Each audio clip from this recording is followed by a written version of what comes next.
داستان ایمان پیروش کی تذکرہ سلطان صلاح الدین ایوبی رحمۃ اللہ علیہ مصنف عنایت اللہ التمش قسط نمبر 2 سلطان صلاح الدین ایوبی ان کی نظر میں سلطان صلاح الدین ایوبی طفل مکتب تھا، لیکن اس طفل مکتب نے جب ان کا سامنا کیا، اس کی باتیں سنی تو ان کا احتجاج سرد پڑ گیا۔ مورخ لینفول کے مطابق سلطان صلاح الدین ایوبی ڈسپلن کا بہت ہی سخت ثابت ہوا۔ اس نے تفریح، عیاشی اور آرام کو اپنے لیے اور اپنی افواج کے لیے حرام قرار دیا۔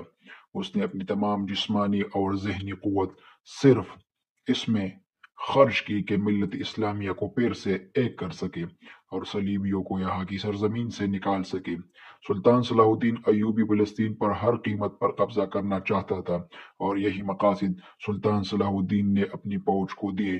مصر کا وائسرائے بن کر سلطان نے کہا، اللہ نے مجھے مصر کی سرزمین دی ہے اور اللہ ہی مجھے فلسطین بھی عطا کرے گا۔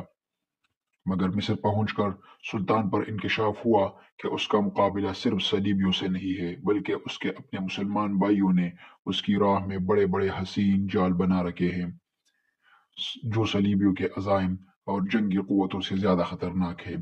مصر میں جن زعماء نے سلطان کا استقبال کیا، ان میں ایک ناجی نامی سالار بہت اہمیت کا حامل تھا۔ سلطان نے سب کو سر سے پاؤں تک دیکھا۔ سلطان کے ہونٹوں پر مسکراہٹ اور زبان پر پیار کی چاشنی تھی۔ بعض پرانے افسروں نے سلطان کو ایسی نظروں سے دیکھا جن میں طنز اور تمسخر تھا۔ وہ صرف سلطان صلاح الدین ایوبی کے نام سے واقف تھے، یا یہ کہ یہ ایک شاہی خاندان کا فرد ہے اور اپنے چچا کا جانشین ہے۔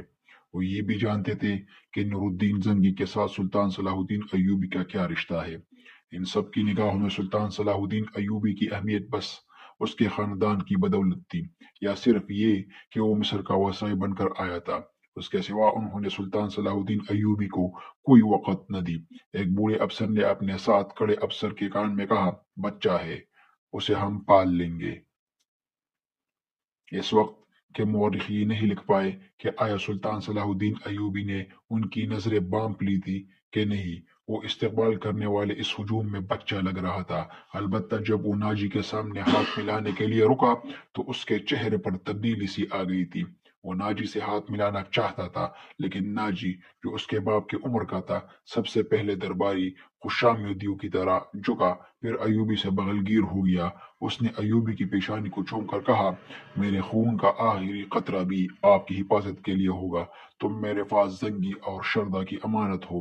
میری جان عظمت اسلام سے زیادہ قیمتی نہیں۔ محترم، اپنے خون کا ایک ایک قطرہ سنبھال کر رکھیے، صلیبی سیاہ گٹھاؤں کی طرح چاہ رہے ہیں۔ سلطان نے کہا۔ ناجی جواب میں صرف مسکرایا، جیسے سلطان نے کوئی لطیفہ سنایا ہو۔ سلطان صلاح الدین ایوبی اس تجربہ کار سالار کی مسکراہٹ کو غالباً نہیں سمجھ سکا۔ ناجی فاطمی خلافت کا فروردہ سالار تھا۔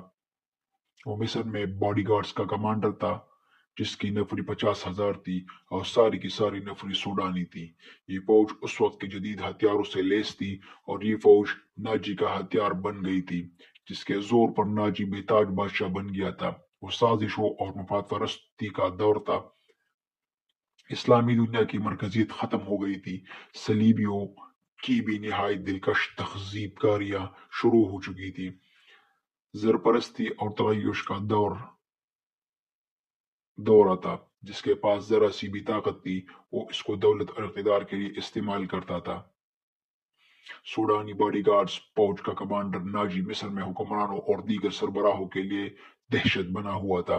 اللہ نے اس کو سازش ساز دماغ دیا تھا۔ ناجی کو اس دور کا بادشاہ ساز کہا جاتا تھا۔ بنانے اور بگاڑنے میں خصوصی مہارت رکھتا تھا۔ اس نے سلطان صلاح الدین ایوبی کو دیکھا تو اس کے چہرے پر ایسی مسکراہٹ آئی جیسے ایک کمزور اور خفیف بھیڑ کو دیکھ کر ایک بھیڑیے کی دانت نکل آتے ہیں۔ سلطان صلاح الدین ایوبی اس زہر خندہ کو سمجھ نہ سکا۔ سلطان صلاح الدین ایوبی کے لیے سب سے زیادہ اہم آدمی ناجی ہی تھا، کیونکہ وہ 50,000 باڈی گارڈز کا کمانڈر تھا، اور سلطان صلاح الدین کو उसकी पौष की जरूरत थी। सुल्तान सलाहुद्दीन अयूबी से कहा गया कि हुजूर बड़ी लंबी मुसाफत से तशरीफ लाए हैं, पहले आराम कर लें। तो सुल्तान सलाहुद्दीन अयूबी ने कहा, मेरे सर पर जो दस्तार रखी गई है मैं इसके लायक न था। इस दस्तार ने मेरी नींद और आराम खत्म कर दी है। क्या आप हजरात मुझे इस छत के नीचे लेकर नहीं जाएंगे जिसके नीचे मेरे फराइज मेरा इंतजार कर रहे हैं? क्या हुजूर काम से पहले तोआम लेना पसंद करेंगे? इसके नायब ने कहा। सुल्तान सलाहुद्दीन अयूबी ने कुछ सोचा और इसके साथ चल पड़ा। लंबे तड़ंगे बॉडीगार्ड्स इस इमारत के सामने दो रोया दीवार बनकर खड़े थे जिसमें खाने का इंतजाम किया गया था। सुल्तान सलाहुद्दीन अयूबी ने गार्ड्स के कद बत और हथियार देखे तो उसके चेहरे पर रौनक आ गई, लेकिन दरवाजे पर कदम रखते ही रौनक गायब हो गई। वहां पर चार नौजवान लड़कियां जिनके जिस्मों में जहद शिकन लचक और शानों पर बिखरे हुए रेशमी बालों में कुदरत का हुस्न समोया हुआ था, हाथों में भी फूलों की पत्तियों से भरी हुई टोकरियां लिए खड़ी थी। उन्होंने सुल्तान सलाहुद्दीन के कदमों में पत्तियां फेंकना शुरू की और इसके साथ दफ की ताल पर ताउस दरबाब और शहनाइयों का मशहूर को नगमा उभरा। सुल्तान सलाहुद्दीन ने रास्तों में फूलों की पत्तियां देकर कदम पीछे कर लिए। नाजी और उसका नायब सुल्तान सलाहुद्दीन अयूबी के दाएं बाएं थे। वो दोनों झुक गए और सुल्तान सलाहुद्दीन को आगे बढ़ने की दावत दी। ये वो अंदाज था जो मुगल बादशाहों ने हिंदुस्तान में राइज किया था। सुल्तान सलाहुद्दीन अयूबी फूलों की पत्तियां मसलने नहीं आया। अयूबी ने ऐसी मुस्कुराहट से कहा जो उन लोगों ने पहले बहुत ही कम कभी किसी के होंठों पर देखी थी। हम हुजूर के कदमों में आसमान से तारे भी नोच कर बिछा सकते हैं। नाजी ने कहा, अगर मेरी राह में कुछ बिछाना ही चाहते हो तो वो एक ही चीज है जो मेरे दिल को बाती है। सुल्तान सलाहुद्दीन अयूबी ने कहा, आप हुक्म दे, वो कौन सी चीज है जो सुल्तान के दिल को बाती है? नाजी के नायब ने कहा, सलीबियों की लाशें। सुल्तान सलाहुद्दीन अयूबी ने मुस्कुरा कर कहा, मगर जल्द ही मुस्कुराहट गायब हो गई। उसके आंखों से शोले निकलने लगे। उसने धीमी आवाज में, जिसमें कहर और अताप छुपा हुआ था, कहा, मुसलमानों की जिंदगियां फूलों की सेज नहीं, जानते नहीं हो सलीबी सुल्तनत इस्लामिया को चूहों की तरह खा रहे हैं। और जानते हो कि वो क्यों कामयाब हो रहे हैं? सिर्फ इसलिए कि हमने फूलों की पत्तियों पर चलना शुरू कर दिया है। हमने अपनी बच्चियों को नंगा करके उनकी असमतें रोन डाली है। मेरी नजरें फलस्तीन पर लगी हुई है। तुम मेरी राह में फूल डालकर मिस्र से भी इस्लामी झंडा उतरवा देना चाहते हो? सुल्तान सलाहुद्दीन अयूबी ने सबको एक नजर से देखा और दबदबे से कहा, उठा लो ये फूल मेरे रास्ते से। मैंने इन पर कदम रखा तो मेरी रूह चलनी हो जाएगी। हटा दो इन लड़कियों को मेरी आंखों से। ऐसा ना हो कहीं मेरी तलवार इनकी जुल्फों में उलझकर बेकार हो जाए। हुजूर की जाहे हशमत मुझे हुजूर न कहो। सुल्तान सलाहुद्दीन अयूबी ने बोलने वाले को यूं ठोक दिया जैसे तलवार से किसी की गर्दन काट दी हो। सुल्तान सलाहुद्दीन अयूबी ने कहा, हुजूर वो थे जिनके नाम का तुम कलमा पढ़ते हो और जिनका मैं गुलाम हूँ। मेरी जान फिदा हो उस हुजूर पर जिनके मुकद्दस पैगाम को मैंने सीने पर कंधा कर रखा है। मैं यही पैगाम लेकर मिस्र आया हूँ। सलीबी मुझसे ये पैगाम छीन कर बहिर रूम में डबो देना चाहते हैं, शराब में डबो देना चाहते हैं। मैं बादशाह बनकर नहीं आया। लड़कियां किसी के इशारे पर फूलों की पत्तियां उठाकर वहां से हट गई थी। सुल्तान तेजी से दरवाजे के अंदर चला गया। एक वसी कमरा था जिसमें एक लंबी मेज रखी गई थी जिस पर रंगारंग फूल रखे हुए थे। उनके बीच रोस्ट किए गए बकरों के बड़े बड़े टुकड़े, साले मुर्ग और जाने क्या क्या रखा गया था। सुल्तान सलाहुद्दीन अयूबी रुक गया और अपने नायब से कहा कि क्या मिस्र का हर एक बाशिंदा ऐसा ही खाना खाता है? नहीं हुजूर, लोग तो ऐसे खाने का ख्वाब भी नहीं देख सकते। नायब ने कहा, तुम किसी कौम के फर्द हो। तुम किस कौम के फर्द हो? सुल्तान सलाहुद्दीन अयूबी ने कहा, क्या उन लोगों के कौम अलग है जो ऐसे कानों का ख्वाब भी नहीं देख सकते? किसी तरफ से कोई जवाब नहीं आया। उस जगह जितने मुलाजिम है इस जगह जितने मुलाजिम है और जितने सिपाही ड्यूटी पर है, इन सबको बुलाओ और ये खाना उनको दे दो। सुल्तान सलाहुद्दीन अयूबी ने एक रोटी उठाई, उस पर दो तीन बूटियां रखी, निहायत तेजी से रोटी खाकर पानी पिया और बॉडीगार्ड्स के कमांडर नाजी को साथ लेकर उस कमरे में चला गया जो वासराय का दफ्तर था। 2 घंटे बाद नाजी दफ्तर से निकला, दौड़कर अपने घोड़े पर सवार हुआ, ईड़ लगाई और नजरों से ओझल हुआ। रात नाजी के 2 कमांडर जो उसके हमराज थे बैठे उसके साथ शराब पी रहे थे। नाजी ने कहा, जवानी का जोश है, थोड़े दिनों में ठंडा कर दूंगा। कमबख्त जो भी बात करता है कहता है रब काबा की कसम, सलीबियों को सुल्तानत इस्लामिया से बाहर निकाल कर ही दम लूंगा। सुल्तान सलाहुद्दीन अयूबी एक कमांडर ने तंजिया कहा, इतना भी नहीं जानता कि मिल्लत इस्लामिया का दम निकल चुका है, अब सूडानी हुकूमत करेंगे। क्या आपने उसे बताया नहीं कि ये 50,000 का लश्कर सूडानी है और ये लश्कर जिसे वो अपनी पहुंच समझता है सलीबी के खिलाफ नहीं लड़ सकता। दूसरे कमांडर ने नाजी से पूछा, तुम्हारा दिमाग ठिकाने है ओरोश? मैं इसे यकीन दिला आया हूँ कि ये 50,000 सूडानी शेर सलीबियों के परखचे उड़ा देंगे। लेकिन नाजी चुप होकर सोच में पड़ गया। लेकिन क्या?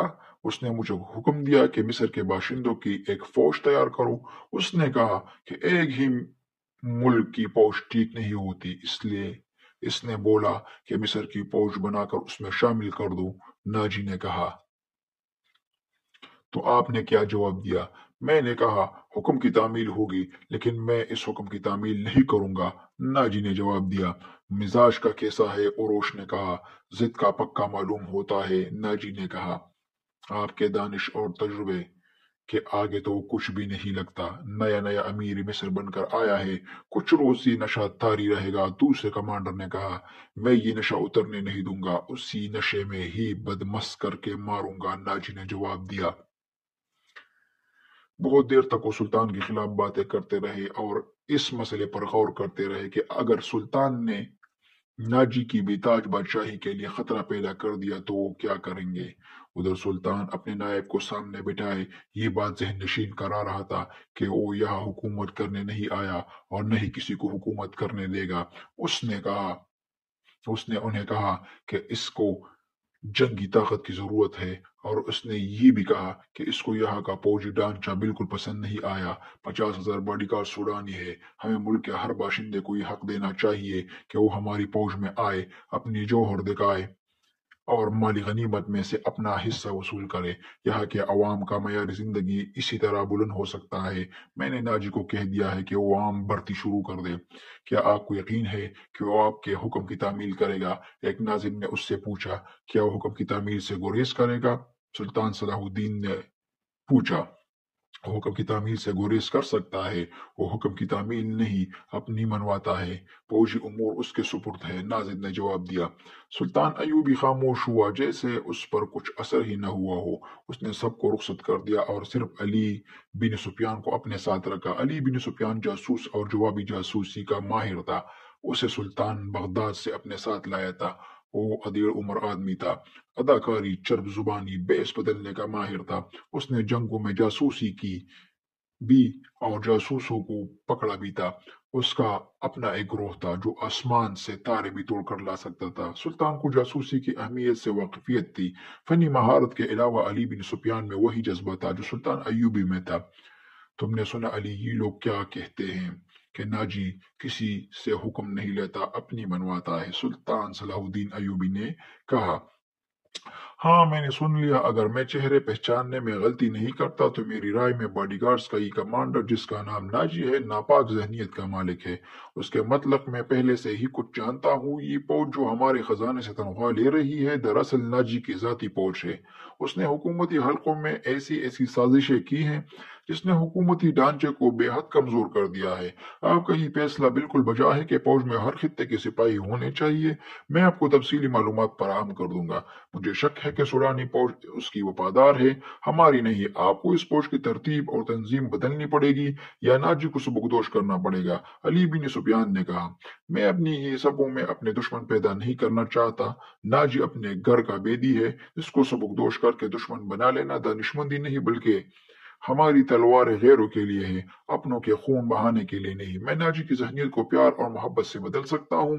तुम उसकी फौज की जहनीत मालूम करने की कोशिशें करो और मुझे सही इतला दो कि फौज कहाँ तक हमारी वफादार है। सुल्तान सलाहुद्दीन अयूबी ने कहा, मगर नाजी इतना कुछ नहीं था उसकी ज़हनियत प्यार और मोहब्बत के बखेड़ों से आज़ाद थी। उसे अगर प्यार था तो अपने इक़्तिदार और शैतानियात के साथ। उसे लिहाज से वो पत्थर था, इस लिहाज से वो पत्थर था, मगर जिसे वो अपने जाल में फांसना चाहता उसके सामने मोम बन जाता था। उसने सुल्तान सलाहुद्दीन अय्यूबी के सामने यही रवैया इख्तियार किया, यहाँ तक कि वो सुल्तान सलाहुद्दीन अय्यूबी के सामने बैठता भी नहीं, हाँ में हाँ मिलाता चला जाता। उसने मिस्र के मुख्तलिफ हिस्सों से सुल्तान सलाहुद्दीन अय्यूबी के हुक्म के मुताबिक फौज के लिए आम भर्ती शुरू कर दी थी, अगरचे ये काम उसकी मर्जी के खिलाफ था। दिन गुजरते गए, सुल्तान सलाहुद्दीन अय्यूबी उसे कुछ पसंद करने लगा था। नाजी ने सुल्तान सलाहुद्दीन अय्यूबी को यकीन दिलाया था कि सूडानी फौज उसके हुक्म की मुंतजिर है और ये कौम की तवक्कुआत पर पूरा उतरेगी। नाजी 2-3 बार सुल्तान सलाहुद्दीन अय्यूबी को कह चुका था कि सूडानी फौज बॉडीगार्ड की तरफ से उसे दावत देना चाहता है और फौज उसके एजाज में जश्न मनाने को बेताब है, लेकिन सुल्तान सलाहुद्दीन अय्यूबी की दावत मसरूफियात की वजह से कबूल न कर सका। किस्त जारी रहेगी अगले किस्त के लिए, यानी तीसरे किस्त के लिए हम अगले मंगल को फिर मिलेंगे इंशाल्लाह। अपने यूट्यूब चैनल मोमन क्लब को सब्सक्राइब करें, लाइक करें, कमेंट करें और इस वीडियो को ज्यादा से ज्यादा ग्रुपों में शेयर करें। शुक्रिया।